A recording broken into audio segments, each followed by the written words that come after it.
I've been grilled by barristers in the High Court and investigated by the KGB. Presenting to the TFN is actually a pretty terrifying It's when you want something, but I know people here are friendly, and I need my notes. This project will reduce malnutrition. Is that booming? Yes. No. Will reduce malnutrition by providing irrigation, fruit and nut trees, and vegetable seed for gardens in Afghanistan. If we don't provide it, no one else will. There's no one else doing anything for these people there. Healthprom has been working for 5 years to reduce maternal and child deaths there, both of which are among the highest in the world, in a district the size of Bedfordshire, in the Hindu Kush, gadgets again, just around about there. A major factor predisposing to deaths is malnutrition. The smallholders have been driven over many years up the mountainsides, and there you can just see some small terraces, onto severely eroded soil. It happens anywhere in the world. The poorest are driven up onto the worst soil, where they have poor harvests by ancient means, that is the highest lands they farm in the summer. Most families only have donkeys, they don't have oxen like that now. And they can't even grow enough for their own subsistence. How they feed their families, frankly, I don't know. Many families live on bread and tea alone in conditions that most people in the West can scarcely imagine. 55% of Afghan children under 5 show chronic nutritional deficiency, including lack of micronutrients like iodine and iron. The level of nutritional deficiency is generally not apparent at that level. These children don't look malnourished, but some, like this little girl, are a lot older than they appear. Stunted children are more likely to contract diseases. Women with anemia are more likely to die from postpartum hemorrhage. This woman has had 7 live births and she has 2 living children. And that is fairly average. Healthprom was set up by doctors like myself, but it would not make sense to neglect the malnutrition which contributes to deaths.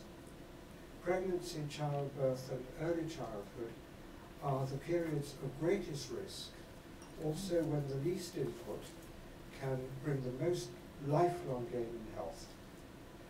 As well as carbohydrates and protein, villagers need fruit and vegetables for micronutrients, and for that they need water. There is water at year-round springs, like this one, but water is lost as it flows down the mountainsides, and not much of it reaches villages and can be retained. You see, they don't even have liners for their food, and people use the same pools sometimes as their animals. Villagers have no means to channel water to gardens, which would provide security against increasingly frequent droughts, climate change setting in. At present, only the fortunate few can grow fruit and nut trees. This village is not of the fortunate few. You can see the 3 trees here, but they have been driven out of the neighbouring area by people from another tribe who still come and kill them. But when I was there last year, an elder gestured to the mountainsides and said he had a vision of the mountainside becoming green. Now that was music to my ears. I only hope it's possible. First, our Afghan team will identify with villagers the 34 poorest families with children in 10 villages, then discuss their needs with them. These are families with the worst land, even in those villages, who usually benefit least from outside assistance. This is a fact that aid work generally benefits the better off most. It's unfortunate. The team will inspect sites with a horticultural specialist to determine the best species of trees. We are currently piping water from springs to villages and one school. We provide pipes and village men lay them. In some villages we've built water tanks. And the project will extend piping as necessary to gardens for those 43 families and 4 schools. Then we'll provide 50 2-year-old fruit and nut trees and vegetable seed for each of those families and schools.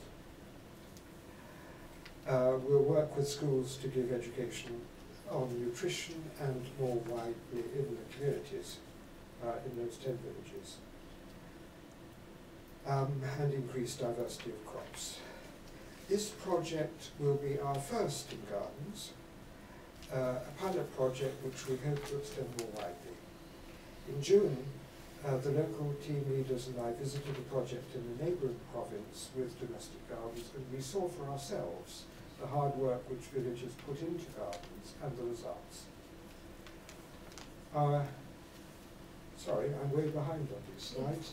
So we're eating into question time now, so I wonder Right. if you could give us an idea of figures and what you actually need. Yes, just finishing. This is our excellent, the leaders of our excellent project team who have completely won the confidence and support of the village people. The number of people we seek to help in those 10 villages is about 3,000, and 300 from the poorest families will receive maximum benefit. Thank you for your attention.